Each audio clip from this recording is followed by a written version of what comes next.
जी कहते हैं महारानी परीक्षित वृत्तासुर की इंद्र के अतिरिक्त लोग पर उनका भय जाती रही। युद्ध ऋषि पितर भूत दैत्य और गंधर्व और इंद्र से अपने अपने लोक को लौट ब्रह्मा शंकर और इंद्र आदि भी चले गए। राजा परीक्षित ने पूछा, भगवान मैं देवराज इंद्र की अप्रसन्नता का कारण सुनना चाहता हूँ। जब वृत्तासुर के वध से सभी देवता सुखी हुए तब इंद्र को दुख होने का क्या कारण था?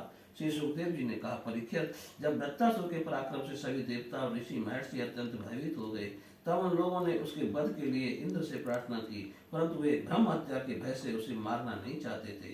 देवराज इंद्र ने उन लोगों से कहा, देवताओं और ऋषियों, मुझे विश्व रूप के बल से जो ब्रह्म हत्या लगी थी उसे तो स्त्री पृथ्वी जल और प्रभक्षों ने कृपा करके बांट लिया। अब यदि मैं व्रत का वध करूं तो उसकी हत्या से मेरा छुटकारा कैसे होगा? श्री सुखदेव जी कहते हैं, देवराज इंद्र की बात सुनकर ऋषियों ने उनसे कहा, देवराज तुम्हारा कल्याण हो, तुम तनिक भी भय मत करो, क्योंकि हम अश्वमेध यज्ञ कराकर तुम्हें सारे पापों से मुक्त कर देंगे। अश्वमेध यज्ञ के द्वारा सबके अंतर्यामी सर्वशक्तिमान परमात्मा नारायण देव की आराधना करके तुम संपूर्ण जगत का वध करने के पाप से भी मुक्त हो सकोगे। फिर वृत्तासुर के वध की तो बात ही क्या है? देवराज भगवान के नाम कीर्तन मात्र से ही ब्राह्मण पिता गौ माता आचार्य आदि की हत्या करने वाले महापापी कुत्ते का मांस खाने वाले चांडाल और कसाई भी शुद्ध हो जाते हैं। हम लोग अश्वमेध नामक महायज्ञ का अनुष्ठान करेंगे। उसके द्वारा श्रद्धा पूर्वक भगवान की आराधना करके तुम ब्रह्मा पर्यंत समस्त चराचर जगत की हत्या के भी पाप से लिप्त नहीं होंगे। फिर इस दुष्ट को दंड देने के पाप से छूटने की तो बात ही क्या है?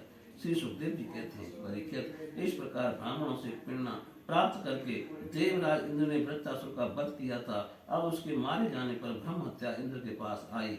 उसके कारण इंद्र को बड़ा कलेश बड़ी जलन सहनी पड़ी। उन्हें एक क्षण के लिए भी चैन नहीं पड़ता था। सच है, जब किसी संकोची सज्जन पर कलंक लग जाता है तब उसके धैर्य आदि गुण भी उसे सुखी नहीं कर पाते। देवराज इंद्र ने देखा कि ब्रह्म हत्या साक्षात चांडाली के समान उनके पीछे पीछे दौड़ी आ रही है। बुढ़ापे के कारण उसके सारे अंग कांप रहे हैं और क्षय रोग उसे सता रहा है। उसके सारे वस्त्र खून से लथपथ हो रहे हैं। वह अपने सफेद सफेद बालों को बखेरे ठहर जा इस प्रकार चिल्लाती आ रही है। उसके श्वास के साथ मछली की सी दुर्गंध आ रही है, जिसके कारण मार्ग भी दूषित होता जा रहा है। राजन देवराज इंद्र उसके भय से दिशा और आकाश में भागते फिरे। अंत में कहीं भी शरण न मिलने के कारण उन्होंने पूर्व और उत्तर के कोने में स्थित मानसरोवर में शीघ्रता से प्रवेश किया। देवराज इंद्र मानसरोवर के कमल नाल के तंतुओं में 1000 वर्षों तक छिपकर निवास करते रहे और सोचते रहे कि ब्रह्म हत्या से मेरा छुटकारा कैसे होगा। इतने दिनों तक उन्हें भोजन के लिए किसी प्रकार की सामग्री न मिल सकी, क्योंकि वे अग्नि देवता के मुख से भोजन करते हैं और अग्नि देवता जल के भीतर कमल तंतुओं में जा नहीं सकते थे। जब तक देवराज इंद्र कमल तंतुओं में रहे तब तक अपनी विद्या तपस्या और योग बल के प्रभाव से राजा नहुष स्वर्ग का शासन करते रहे। परंतु जब उन्होंने संपत्ति और ऐश्वर्य के मद से अंधे होकर इंद्र पत्नी सची के साथ अनाचार करना चाहा, तब सची ने उनसे ऋषियों का अपराध साफ दिला वे सांप हो गए।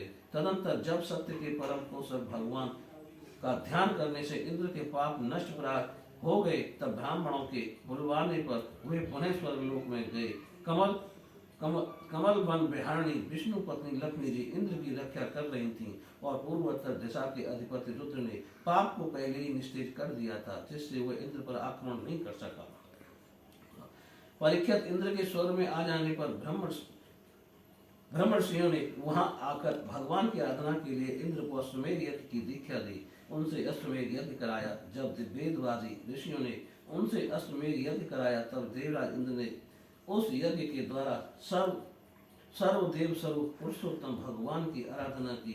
तब भगवान की आराधना के प्रभाव से वृत्तासुर के वध की वह बहुत बड़ी पाप राशि इस प्रकार भस्म हो गई, जैसे सूर्योदय से कुएं का नाश हो जाता है। जब मरीच आदि मुनीश्वरों ने उनसे विधि पूर्वक अश्वमेध यज्ञ कराया तब उसके द्वारा सनातन पुरुष यज्ञपति भगवान की आराधना करके इंद्र सब पापों से छूट गए और पूर्ववत फिर पूजनीय हो गए।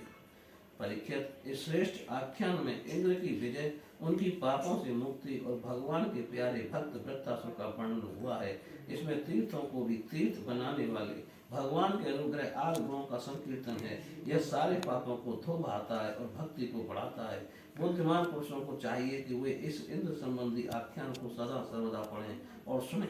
विशेषतः पर्वों के अवसर पर जो अवश्य इसका सेवन करें।